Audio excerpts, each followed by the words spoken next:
Dan saya kemarin mengadakan acara di Candi Brahu. Candi Brahu? Iya. Kenapa harus di Candi Brahu, Mas? Pasti kan ada sesuatu lah. Bisa dijelaskan sedikit? Apa ya? Kan di Candi Brahu itu semacam kayak lintas antar dimensi. Jadi kayak ada portal gitu di sana. Nah, makanya dulu raja-raja dahulu istilahnya dibakar, istilahnya dalam istilah Hindu kan, pembakarannya di Candi Brahu. Karena agar jadi di sana, karena di situ adalah lintas antar dimensi, jadi kayak portal gitu, agar jiwa yang sudah meninggal itu, yang dibakar itu, biar segera lebih mudah untuk tersempurnakan gitu. Jadi imamane iki koyo ada jalur lintas batas lah, makanya kan gitu, jalur cepat gitu ke sana itu. Makanya kan dulu raja-raja Majapahit ketika meninggal dibakar di sana, karena di situ adalah portal dimensi. Jadi kayak lorong gitu, Mas, yang berbentuk bulat. Kayak kemarin kan ada banyak kejadian fenomena aneh kan di Candi Brahu. Kan kemarin saya mengadakan pas hari Nyepi. Ya, hari Nyepi itu kan sebenarnya kan hari tahun barunya orang Jawa dengan kalender Saka. Kan kalender Saka kan asli bawaan dari orang Jawa. Kalau Suro kan bukan asli Jawa sebenarnya. Tapi yang benar-benar asli dari kalender Jawa itu adalah Saka. Cuman karena termakan zaman itu kan sekarang udah dilupakan ya, Mas. Padahal itu penting sekali kita mengenal kembali kalender Saka. Nah, itu jatuh di malam Nyepi atau tahun baru Saka. Nah, itu aku mengadakan acara di situ. Memang ada sesuatu yang harus dilakukan di situ. Sebentar, Mas. Tadi Mas Dinus bilang bahwa ketika acara dimulai kan ada fenomena. Nah, itu bisa dijelaskan fenomena apa yang terjadi itu? Jadi di sana itu kalau terberkati dengan apa yang menjadi tujuan kita ziarah ke sana itu pasti ada fenomena aneh gitu kan. Nah, fenomena yang terjadi waktu saya acara kemarin di sana itu, jadi saya tuh kirapnya jalan kaki dari, kan saya booking homestay yang di dekat di Candi Brahu, kisaran ada 300 meter lah. Iya. Dari candi, jalan kaki ke sana, terus ritual di sana sama ya bocah-bocah saya lead worker, anak-anak lead worker. Ayo kita doa bareng, kita satukan energi, kekuatan potensi yang ada di dalam diri kita. Tujuannya untuk membangunkan biar Nusantara, atau dalam arti di situ kan pusatnya Mojopahit ya, Mas. Biar Mojopahit itu bangkit lagi. Makanya di situ saya membawa yang namanya tongkat kayu wungu. Itu saya ambil dari seseorang sesepuh dari Gunung Lawu. Kayu apa, Mas? Kayu wungu. Kayu unu. Wungu. Ya. Wungu itu kan bahasa Jawa ini kan menggugah. Biar yang tertidur itu bangun. Dan ketika saya menggodok ke tanah itu dan aku arahkan ke atas, itu banyak yang teman-teman network di situ pada merasakan kayak semacam dibangunkan itu jiwanya. Dan itu yang astral pun juga terpengaruh. Jadi saya dari Solo ke Mojokerto itu bawa tongkat tadi ini. Itu. Nah, ketika doa di situ dan hampir selesai acara doa di situ kan di mana-mana hujan deras, Mas. Nah, fenomenanya di situ. Dan sampai petir itu kelihatan kan, kilatan petir itu. Di mana-mana hujan.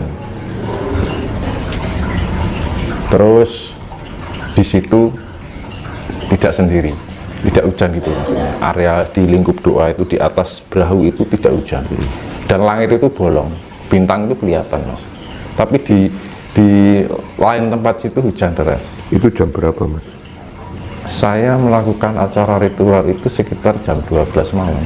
Berapa orang peserta? Ada berapa ya? Kalau 50 ada ya kali ya. Saya nggak hitung. Itu dari mana saja? Dari Solo berapa orang? Dari Solo ada 3 orang termasuk saya. Terus dari Malang ada, dari mana itu deket daerah Semeru. Terus dari Jakarta ada, dari Kediri ada, dari Madiun ada, macam-macam Mas. Dari berbagai kota. Memang saya memilih anak-anak light worker itu dari berbagai kota, saya pilih-pilih gitu. Nah, terus saya ajak doa bareng di situ. Intinya dari semua potensi yang dimiliki bocah-bocah anak-anak ini biar tergabung menjadi satu kekuatan energi gitu kan, yang sinkron gitu. Memang saya ambil orang-orang yang sinkron. Jadi punya istilahnya sefrekuensi lah gitu kan. Nah, ternyata setelah doa di situ ada fenomena itu. Di mana-mana hujan kenceng. Terus petir pada berkilap itu kan. Tapi di situ enggak hujan masuknya. Jadi langit itu bolong, awan itu bolong, bintang itu kelihatan. Begitu pulang ke homestay, baru berapa lama di homestay itu tiba-tiba hujan deras. Dan itu fenomena di Candi Brahu itu seringkali seperti itu, Mas. Jadi memang di sana itu ada sebuah portal yang menuju ke dimensi lain, atau bisa jadi menuju ke pusat semesta. Makanya raja-raja Majapahit dahulu kalau dibakarkan di situ, pembakaran mayat lah istilahnya kan gitu. Terus dulu kan penaruh yang untuk menaruh abunya raja itu kan ada yang di candi apa ya namanya, Candi Gedong atau Candi Gentong yang di dekat Candi Brahu juga. Itu pemandian di Candi Gendong itu pertama dimandikan, baru dibakarkan di Candi Brahu. Dulu kan raja-raja seperti itu. Nah, memang itu fenomena. Jadi memang kalau orang-orang ibaratnya gini, terah keturunan Mojopahit kalau belum pernah ke sana itu nggak afdol gitu.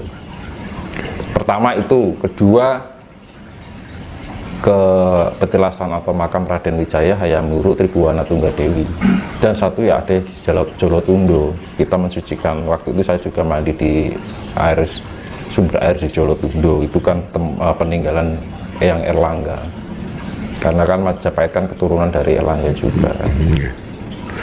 Ketika acara berlangsung, apakah ada semacam wisik atau dawuh terkait dengan kondisi Nusantara seperti ini? Jadi kan habis acara doa itu kan kumpul di homestay, Mas. Jadi semuanya melakukan testimoni. Apa yang dirasakan gitu? Semua dari bocah-bocah ini, setiap per orangnya, personelnya itu mempunyai wisik sendiri-sendiri. Berbeda? Tapi mempunyai inti yang sama, tujuan yang sama gitu. Tapi wisiknya berbeda-beda. Ada yang bertemu naga, ada yang bertemu alien atau suara alien gitu loh. Memang di situ waktu doa itu banyak entitas gaib yang datang, itu ikut berkumpul di situ dari para raja, bahkan alien pun ada. Nah, uniknya di situ. Kenapa kok bisa seperti itu? Bahkan alien pun bisa berkaitan kan gitu loh. Makanya kan sebenarnya kedatangan alien itu tidak untuk mengganggu, justru mereka itu membantu menyeimbangkan kondisi alam yang sudah tidak seimbang ini. Jadi mereka juga bekerja untuk planet bumi ini agar terjadi keseimbangan lagi, karena ketidakseimbangan itu karena ulah manusia juga, ya kan? Karena kepadatan itu kan mempengaruhi banyaknya karsa, dari karsa-karsa itu akan menghancurkan atau merugikan alam itu sendiri. Dari sifat-sifat individu, kapitalisme yang seperti itu kan. Iya. Karena sistem-sistem itu nanti akhirnya akan dirubah semuanya, Mas. Jadi sistem ketatanegaraan dunia semua berubah total nantinya di peradaban yang akan datang. Jadi ini proses transisi menuju peradaban yang baru. Nah itu, makanya terjadi banyak kebangkitan spiritual kan karena faktor itu juga. Berkaitan ya secara astralnya ya ada leluhur, juga ada entitas para dewa, alien, semuanya bergabung jadi satu. Membina semuanya para Legworker ini untuk menjadi para pencerah atau pembangkit agar dunia ini terjadi keseimbangan.